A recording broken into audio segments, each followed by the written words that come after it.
Salut la famille olympienne, bienvenue sur votre chaîne Pacte de Mars.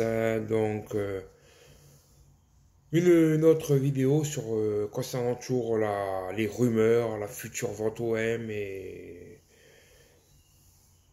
beaucoup de choses d'autres encore. Donc on verra, hein. Tout ça, comme je dis, c'est que des rumeurs. Donc vous n'aimez pas me brocher en commentaire, me dire si, ça. Pour l'instant, je vous dis, c'est que des rumeurs. Qui que ce soit qui achète l'OM, que ce soit, comme j'ai dit tout à l'heure, hein, l'Arabie Saoudite, les Indiens, Saadé. Moi, du moment que l'OM rapporte les trophées, c'est tout ce qui m'importe.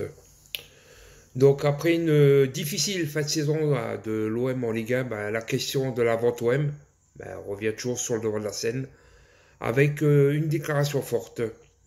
Le Rapide de Marseille sort d'une saison compliquée, après avoir longtemps fait la course dans le haut du championnat français à la seconde place. Le Confesseur a été rattrapé et doublé au classement par le RC Lens dans la dernière ligne droite. Donc la formation nordiste a terminé l'exercice 2023 à la très convoitée deuxième place de Ligue 1, ce qui remet une nouvelle fois en cause le projet de Franck McCourt à l'OM. Donc,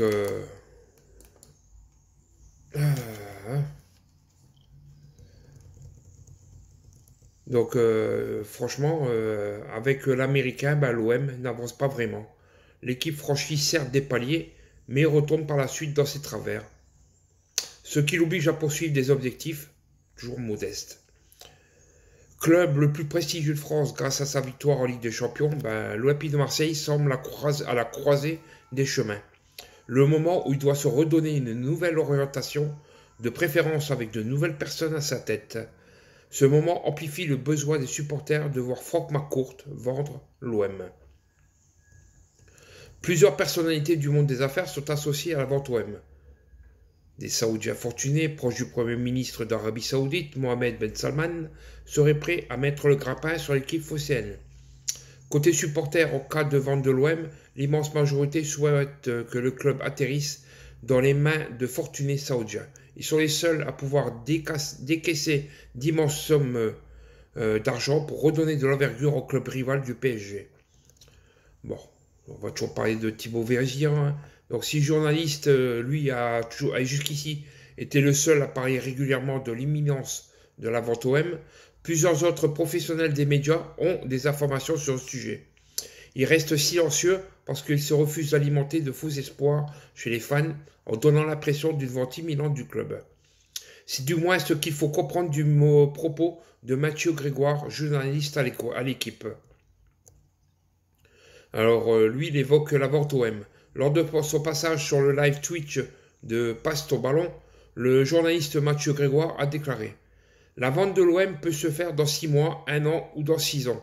Je ne sais pas. Il ne faut pas perdre de vue cela. Prenons le temps.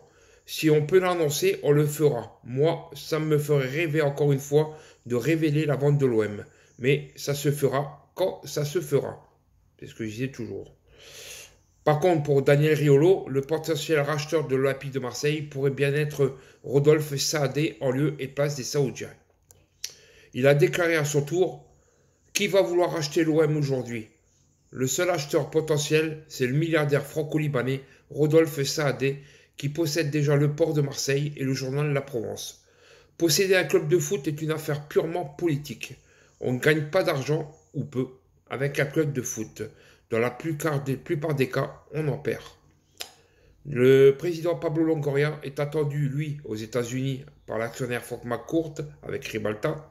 L'homme d'affaires américain va évoquer l'avenir du club avec l'Espagnol, mais aussi le mercato estival pour lequel certains joueurs importants, comme Alexis Sanchez, pourraient quitter le club.